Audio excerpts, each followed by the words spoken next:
السلام علیکم ناظرین، پروگرام فور سائٹ کے ساتھ میں ہوں علی عباس۔ روس کے یوکرین پر حملے کو آج 2 ماہ مکمل ہو گئے۔ اس جنگ میں یوکرین خاصا تباہ ضرور ہوا ہے، لیکن روس ابھی تک مکمل قبضہ حاصل نہیں کر سکا اور نہ ہی اپنے مقررہ اہداف کے حصول میں کامیاب ہو سکا۔ امریکہ اور یورپی ممالک نے مل کر روس پر مختلف نوعیت کی پابندیاں عائد کی اور گزشتہ دنوں G20 ممالک کے اجلاس میں بھی امریکی قیادت میں یورپی ممالک کے وزرائے خارجہ نے روس کا مکمل بائیکاٹ کیا اور اجلاس کے دوران اپنے کیمرے بھی بند کر دیے، لیکن اس کے باوجود روس نے اپنے جارحانہ رویے میں کوئی نرمی یا لچک پیدا نہیں کی اور نہ ہی جنگ بندی کا فی الحال کوئی امکان نظر آ رہا ہے۔ روس نے اب کیف کے بعد اپنی تمام تر توجہ مشرقی یوکرین پر کر لی ہے، جہاں روس چاہتا ہے کہ وہ کسی طرح یوکرین کے زرعی وسائل پر مکمل کنٹرول حاصل کر لے۔ ساتھ ہی ساتھ روس یوکرین کے ساتھ مذاکرات کی بھی کوشش کر رہا ہے، لیکن اب تک اس میں کوئی خاص پیش رفت نہیں ہو سکی۔ صورتحال کو دیکھتے ہوئے امریکہ نے یوکرین کے لیے فوری طور پر $1 ارب 80 کروڑ کی ہنگامی امداد کی منظوری دی ہے۔ اس میں سے $80 کروڑ کی عسکری امداد اور $50 کروڑ کی شہری امداد دی جائے گی۔ اب سوال یہ پیدا ہوتا ہے کہ یوکرین جو اب تک روسی حملوں سے تباہ ہوتا آیا ہے، تو کیا وہ اپنے دفاع میں سخت حملے کرے گا؟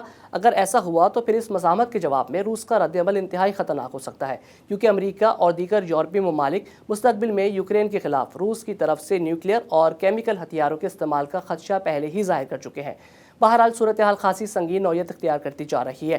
پوری دنیا کی کوشش ہے کہ جلد از جلد اس جنگ کا خاتمہ ہو، ورنہ یوکرین اس خطے کا افغانستان بن کر رہ جائے گا اور یہ آگ ساری دنیا کو اپنی لپیٹ میں لے سکتی ہے۔ اسی صورتحال پر آج کے پروگرام میں بات ہوگی اور ڈیلس سے ہمیں جوائن کیا ہے سینئر تجزیہ کار مسعود عبدالی نے، جو بین الاقوامی سیاست، جغرافیائی اور سفارتی امور پر خاصی گہری نظر رکھتے ہیں۔ سر، خوش آمدید کہیں گے آپ کو اپنے پروگرام میں اور بہت بہت شکریہ اپنا وقت دینے کے لیے، لیکن گفتگو کا باقاعدہ آغاز کریں گے اس بریک کے بعد۔ ہمارے ساتھ رہیے۔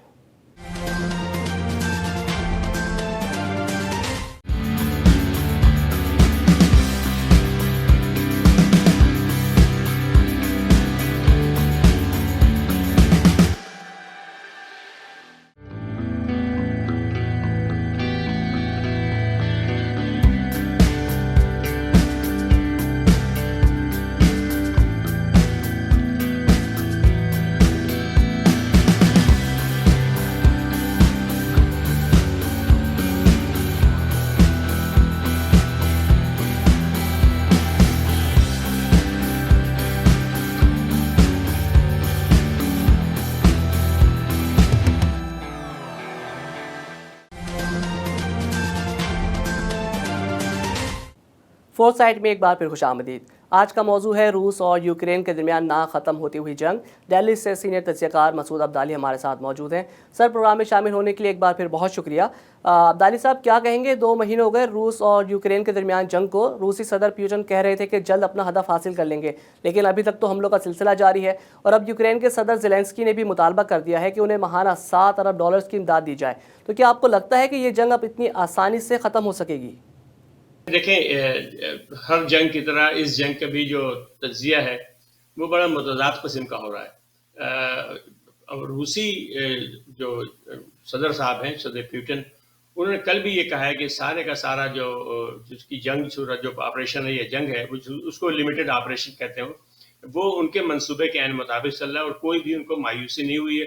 اور تمام اہداف جن تاریخوں کو وہ طے کرنا چاہتے تھے، وہ اہداف کی فوج طے کر رہی ہے اور انہیں کوئی پریشانی نہیں ہے۔ اور ان کا کہنا یہ بھی تھا کہ بنیادی طور پر ان کا ہدف یہ تھا کہ وہ اس کے دفاعی نظام کو، فضائی دفاعی نظام کو، ایئر ڈیفنس سسٹم کو ختم کر دیں، مفلوج کر دیں یوکرین کے، تاکہ ان کی فوج بہت اطمینان سے پیش قدمی کر سکے۔ تو انہوں نے وہ مرحلہ حاصل، وہ ہدف حاصل کر لیا ہے یوکرین کے فضائی دفاعی نظام کو تباہ کرنے کا، اور بلکہ جیسے نیوٹرلائز کرنے کا لفظ استعمال کیا انہوں نے۔ اس کے بعد اب جو ہے وہ پیش قدمی کا سلسلہ شروع ہوا ہے، جس کی وجہ سے آپ نے دیکھا ہوگا اس 3-4 ہفتوں سے مشرقی جو یوکرین ہے، ڈانباس علاقہ جس کو کہتے ہیں، وہاں پر یعنی سرگرمی خاصی تیز نظر آ رہی ہے روسی فوج کی۔ دوسری طرف اگر آپ امریکی ماہرین کی بات دیکھیں، ان کے عسکری تجزیہ نگاروں کی بات کریں، تو وہ یہ کہہ رہے ہیں کہ اب جو ہے وہ آہستہ آہستہ دلدل بنتا چلا جا رہا ہے روس کے لیے یوکرین، اور کچھ لوگوں نے کہا ہے کہ روس کا یہ افغانستان بنے گا۔ لیکن بظاہر یہ لگ رہا ہے کہ روسی فوج جو غلطی، دیکھیں اس میں ایک بڑی اچھی بات یہ ہوئی ہے کہ ہمارے پڑوس میں افغانستان کی مثال ہر جگہ دی جا رہی ہے کہ ہزیمت اور رسوائی کا جو سامان، یعنی علامت بن کے ابھرا ہے افغانستان پچھلے 50 سال کے دوران، 2 بڑی سیاسی قوتوں کو وہاں پہ شکست ہوئی۔ بڑی عالمی طاقتوں کو. تو اس کی مثال لوگ بار بار دے رہے ہیں کہ وہ ماڈل تھا جس میں دونوں یعنی وہی غلطی جو روس نے کی تھی وہ امریکہ نے بھی کی تھی کہ ساری فوج جو ہے وہ پورے ملک میں پھیلا دی تھی.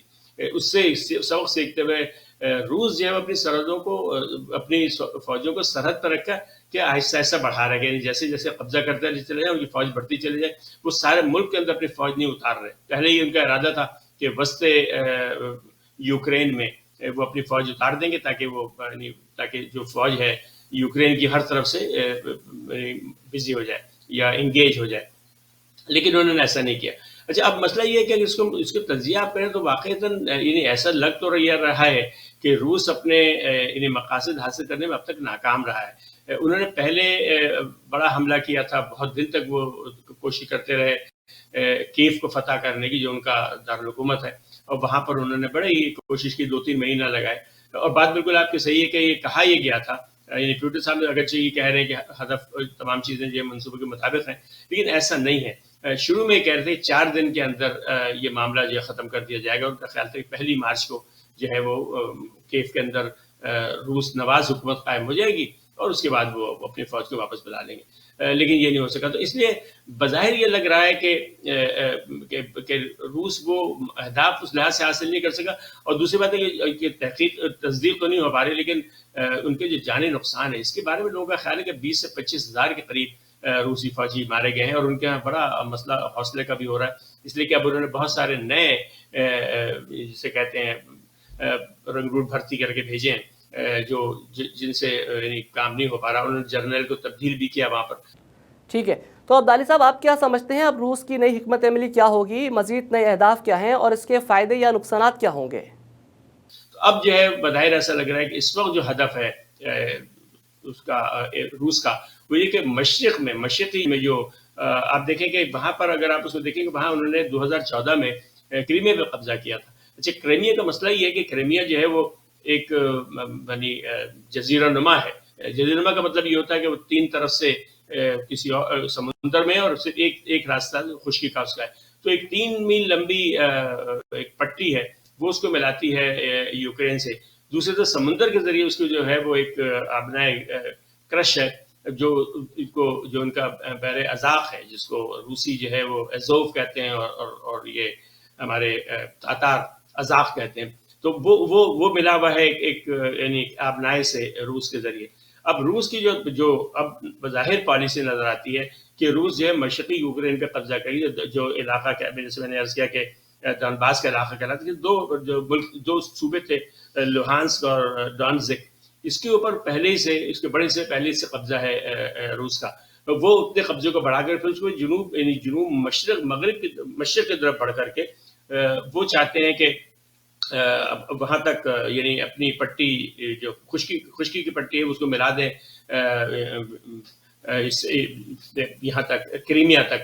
اور اس سے جو فائدہ ان کا ہوگا یہ ہوگا کہ جو ان کی خیرسن کے بندرگاہ ہے جو ارزق اور میریوپول, یہ جو بڑی بندرگاہ ان کی بحر ازاق میریوپول ہے, تو وہ چاہتے ہیں کہ اس پہ قبضہ کر لیں. اس کی قریب خیرسن کی بندرگاہ ہے جو بحر اسود میں, اس پہ قبضہ کر لیں. اس کے علاوہ بڑا ان کا دباؤ جو ہے وہ یعنی خاصی نے بمباری کی ہے ان کی جو دوسری بندرگاہ اوڈیسا بندرگاہ اس پہ کی ہے. تو یہ 3 بڑی بندرگاہ اگر جو ہے اس پہ روس قبضہ کرنے پہ کامیاب ہو جاتا ہے تو یہ پورا جو مشرقی جو یوکرین ہے وہ کریمیا تک, اور دونوں یعنی جو 3 بندرگاہ ہیں جو ازاق کی ایک بندرگاہ اور بحر اسود کی 2 بندرگاہ, تو اس سے ہی ہوا کہ یعنی ایک طریقے سے وہ ان کی فتح ہو جائے گی روسوں کی, اس کے بعد وہ اپنی شرائط کے اوپر جنگ بندی کر سکیں گے. اس میں جو ایک اور بات میں آخر میں کہنا چاہتا ہوں کہ اس میں اہم بات جو ہے وہ یہ کہ جو جہاں جنگ ہو رہی ہے جس پہ مشرقی یوکرین پہ جس پہ لگ رہا ہے کہ یہ اب نیا ہدف ہے روس کا اس پہ مکمل قبضہ, وہ ان کا بریڈ باسکٹ ہے دنیا کا, بلکہ یورپ کا. غلے کی بہت بڑی غلے کی پیداوار وہاں پر ہوتی ہے. تو اگر اس کے اوپر روس قبضہ کر لیتا ہے تو روس تقریباً دنیا کا تقریباً 1/3 کے قریب جو گندم ہے اس پہ یعنی اس کا کنٹرول ہو جائے گا. تو بظاہر ایسا لگ رہا ہے کہ روس جو ہے وہ اب جو ہے اپنی ساری توجہ اس نے مشرقی یوکرین پہ رکھی ہوئی ہے, جس میں 2 ان کے ہدف ہیں. ایک تو یہ کہ وہ چاہتے ہیں کہ